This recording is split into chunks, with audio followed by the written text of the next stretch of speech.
Hello students, स्वागत है आपका हमारे चैनल संस्कृत वाला पे। क्या आप भी गद्यांश लिखते समय इस परेशानी से जूझते हैं कि शीर्षक उचित कैसे लिखा जाए? बहुत आसान है, लेकिन हम में से बहुत सारे स्टूडेंट्स इस गलतियों को बार बार दोहरा देते हैं। क्या होता है कि वो कंफ्यूज हो जाते हैं और कंफ्यूजन के चक्कर में वो कोई भी वर्ड शीर्षक में डाल देते हैं। हालांकि एक गद्यांश का अलग अलग शीर्षक हो सकता है, लेकिन सबसे सटीक शीर्षक कैसे लिखें, बस 5 मिनट के इस वीडियो में आपको ये पता चल जाएगा और आपके जो ये नंबर्स हैं शीर्षक के लिए वो कंफर्म हो जाएंगे पूरी तरह से। तो चलिए आज हम आप लोग को बताते हैं कि शीर्षक लिखते कैसे हैं। देखिए, सबसे आसान चीज क्या हो सकता है, किसी भी गद्यांश में सबसे आसान चीज हो सकता है कि हम ऐसे वर्ड्स का सिलेक्शन करें जो इन तरह के कॉमों के बीच में दिए गए हों। जैसे कि मान लीजिए कि इस तरह से एक वर्ड दिया हुआ है जो लिखा हुआ है सत्यमेव जयते। एक्चुअली क्या होता है कि ये जो साइन आप देख रहे हैं इनके बीच में जो शब्द होता है वो अक्सर कोई ना कोई फ्रेज होता है, और शीर्षक लिखने के लिए एक फ्रेज सबसे अच्छा और सबसे उचित है।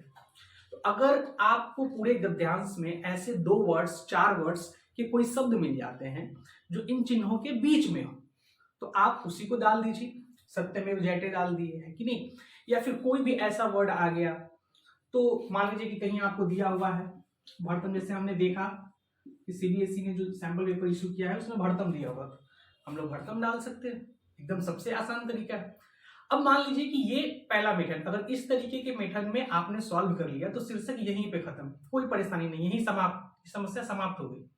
लेकिन अगर आपको पूरे गद्यांश में ये नहीं मिल पाए, आप समझ ही नहीं पाए कि सर ऐसा तो कोई दिया ही नहीं था जिसमें हम लोग इस चिन्हों को खोजें और उनके बीच में।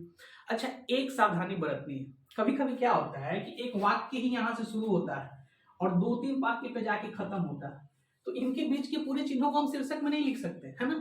वो होता क्या है ना कि शीर्षक में 2 वर्ड 4 वर्ड फ्रेज है, तो इससे ज्यादा नहीं हो सकते। इन चीजों का ध्यान में रखना है। चलिए, अगर ये नहीं है तो क्या हो सकते हैं, तो हम दूसरा देख सकते हैं कि त्योहारों पे दिया जाता है, ऋतुओं पे दिया जाता है, जैसे दीपावली। तो आप क्या कर सकते हैं, दीपावली कर दीजिए, यही हमारा क्या हो गया शीर्षक। वसंत के बारे में दे रहा है तो आप लिख दीजिए वसंत ऋतु, यही हमारा क्या हो गया शीर्षक। अगर आपको ऐसे कोई वर्ड्स दे दिए जो इसमें ना तो त्योहार है ना ऋतु है, ये भी फेल कर गया। तब हम अपना तीसरा देखेंगे कि गद्यांश किसके बारे में बताने की कोशिश कर रहा है। अमूमन जब आप पहला या दूसरा वाक्य पढ़ेंगे तभी आपको समझ में आ जाएगा कि यह गद्यांश किसके बारे में कह रहा है।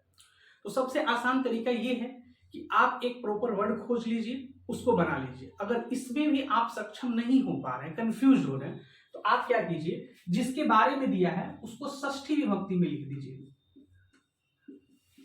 क्या कर दीजिए, षष्ठी विभक्ति में लिख दीजिए। जैसे मान लीजिए कि राम और श्याम, इन दोनों के बारे में चर्चा की गई है गद्यांश में, और पूरा का पूरा गद्यांश इन्हीं पे फोकस है। तो हम क्या लिख सकते हैं, रामस्य षष्ठी विभक्ति, श्यामस्य च, यानी राम और श्याम का। तो सर षष्ठी विभक्ति तो लगा दिए, तो इसमें आप एक आसान तरीके से जोड़ दीजिए कथा, है ना। यानी कि ये राम और श्याम के बारे में कथा है। मान लीजिए हरिश्चंद्र के बारे में, तो हम क्या करेंगे, नृपः हरिश्चंद्रस्य कथा। तो ये षष्ठी विभक्ति का प्रयोग होता है। अगर आपने षष्ठी विभक्ति का प्रयोग किया, कथा लगा दिया, शीर्षक खत्म। चलिए मैं फटाफट एक छोटा सा संधि आपको बता दूं कि कैसे करना है। सबसे पहले करना क्या है, आपको चिन्ह खोजना है। इन चिन्ह के बीच में आगे वही हमारा क्या हो गया, शीर्षक हो गया। ये ना मिले तो हो सकता है कि कोई पर्व के बारे में, किसी ऋतु के बारे में हो, वो हमारा क्या हो गया आंसर। अगर यह भी नहीं मिल पा रहा है तो हम लोग क्या करेंगे, षष्ठी विभक्ति का प्रयोग करेंगे, और इस तरह से हमारा शीर्षक कंप्लीट। हमारी पूरी कोशिश रहेगी कि बहुत ही जल्दी, जितने ट्रिकी वे हो सके उस तरीके से आपकी पूरी संस्कृत की तैयारी करवा दे। जल्दी वीडियो के साथ फिर मिलेंगे। Thank you.